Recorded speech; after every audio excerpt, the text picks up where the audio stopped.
In this video, we explore some of the southern Utah's most unforgettable spots, all from the comfort of our RV. We stayed at a working farm through Harvey's Host, hiked the Red Rock at Pioneer Park, soaked in the views at Zion National Park, and even picked crystals at a glitter mine just across the border.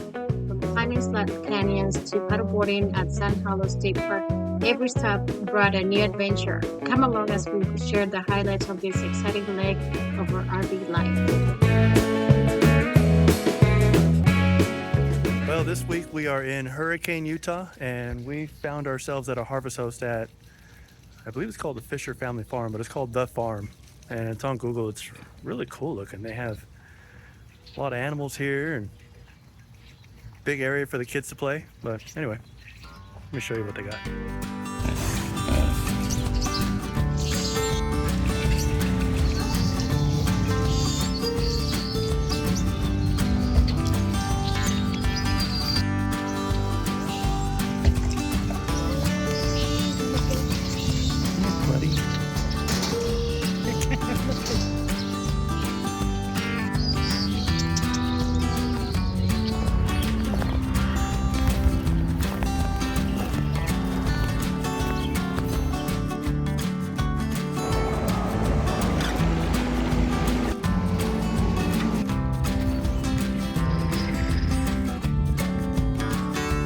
Go. Fun is right over there.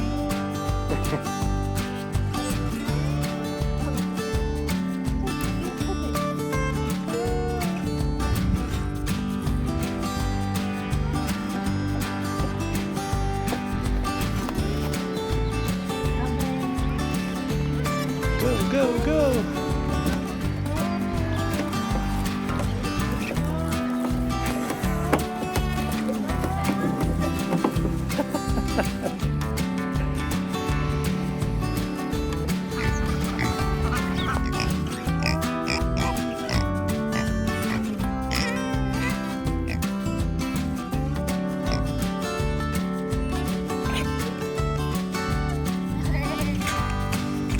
Like, you can pet me for a price, but we don't have any food for him.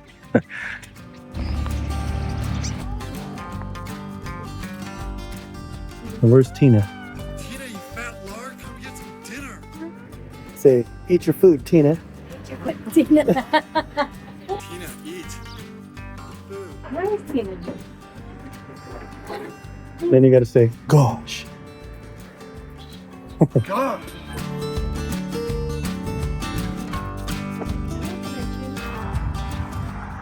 If they do weddings here, like Dwight in the office.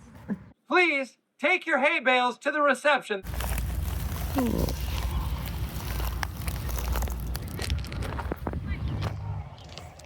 So we got a nice fun little project while it's 90 degrees outside. I'm installing a soft start to our air conditioning unit. That way I can run it off my Bluetti AC200L, or I could use my Harbor Freight 2000 watt generator. And it uses less amperage and less wattage to start up. My AC uses about 1300 watts total, but I think it surges to like 3,000, 4,000 watts to get started, and it's just too much for my little generator on my Bluetti.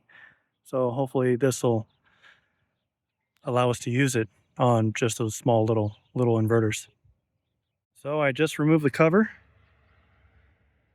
and this is the soft start with all the wiring, and I'm just about ready to mount it, and then I'm going to run the wires through and start connecting the wires up.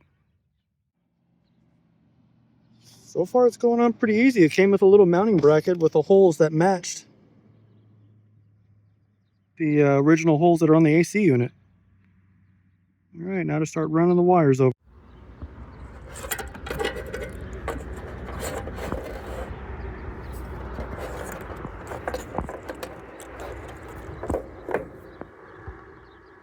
All right, then after that, we got to start putting them, connecting them to these wires. Pretty simple. A lot of YouTube videos on here to show how to do it. And after bringing all the wires through, connecting them in here, I'm not going to give you instructions because I'm not a pro at this, but it's just like 3 wires to crimp together. And then after you crimp them together, you just turn it on. That's it. Let's see how it does. That's a good sign. The fan's working. All right, let's put on the AC. And it's working. Yeah, we got AC and I can run it off my solar panels and my little generator.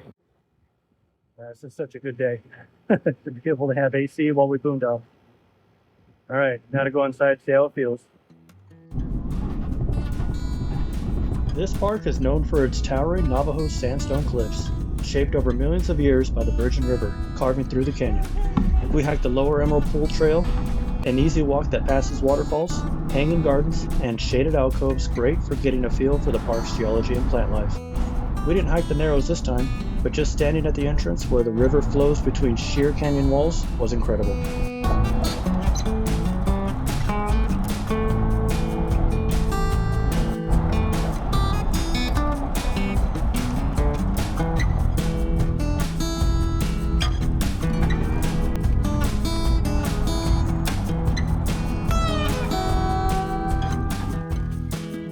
We are in Zion National Park. It'd been, we think, about 7 or 8 years since we've been here last. Yeah. And we're so close because we're staying in Hurricane, Utah. It was only, what, like a half an hour to get here? Yeah. Yeah. So we had a little bit of time. Thought we'd come back and Check it out. come check it out again. Yeah. And it feels like it's the first time because we don't remember. Yeah. We remember some pieces, but not everything. Yeah. So it's almost new to us again since it was so long. Yes. All right, so I'm going to show you some views.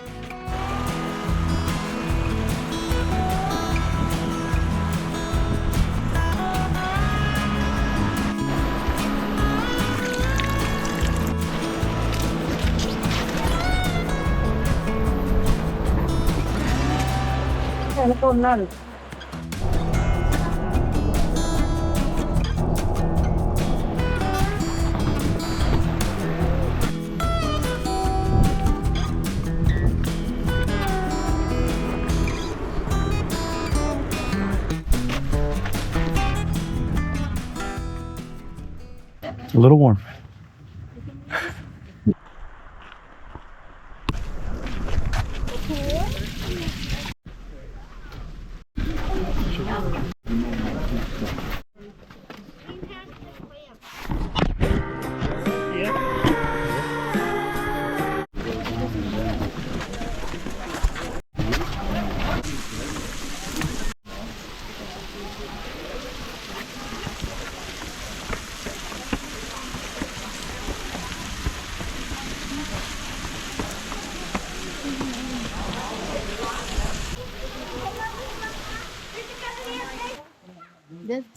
This is cool. I like this. How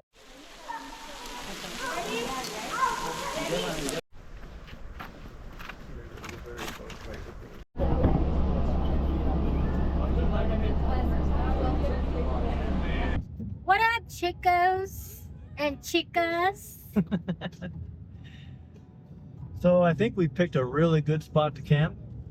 I had no idea it was so close to a lot of really fun things to go see.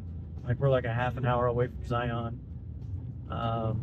There's a lot of other parks around here to go climb on some red rocks. Right now we're headed to a place called Glitter Mountain. Has an interesting name, couldn't even pass up looking at it.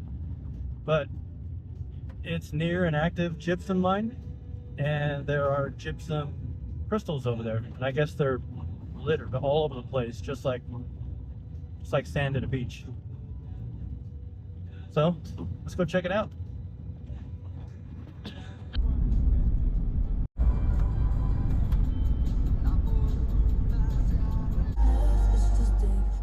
Already, as soon as we get here, they're just all over the place. Not hard to find. Found this one just right outside where we parked.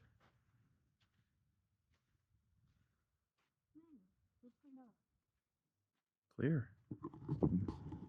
Not worth much, but kind of cool. We are just across the Utah-Arizona border, where the ground is covered in shiny gypsum crystals, also called the selenite. These crystals formed millions of years ago as minerals settled out of the evaporating water. You don't need any tools. Just walk around and collect what you find. It's a cool hands-on way to learn a little geology, and your donation helps support the folks who manage the site.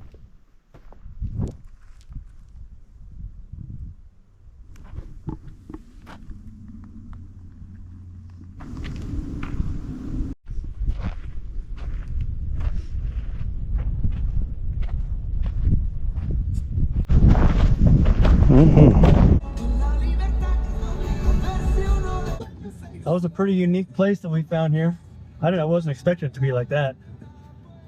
Those crystals were all over the place. They're really neat. Patty found a really big one. But it's kind of nice to drive out here. The views are incredible. Wherever you look, there's something interesting or something to see, something good to look at. Yeah.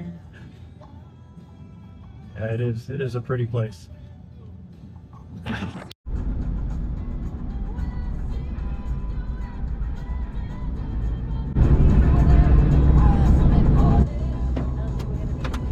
These are newer tires.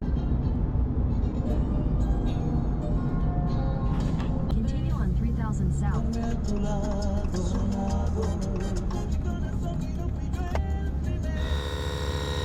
Welcome to Sand Hollow State Park. We had the bright idea of wanting to go paddleboarding after we finished with our workday, which was about 4:30, 5 o'clock. I thought that we could paddleboard to this island across the lake.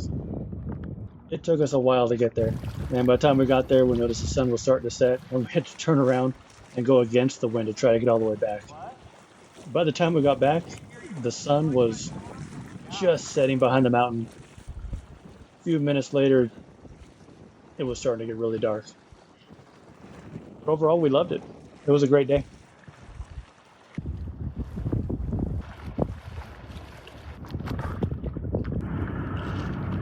Welcome to Pioneer Park, right on the edge of St. George.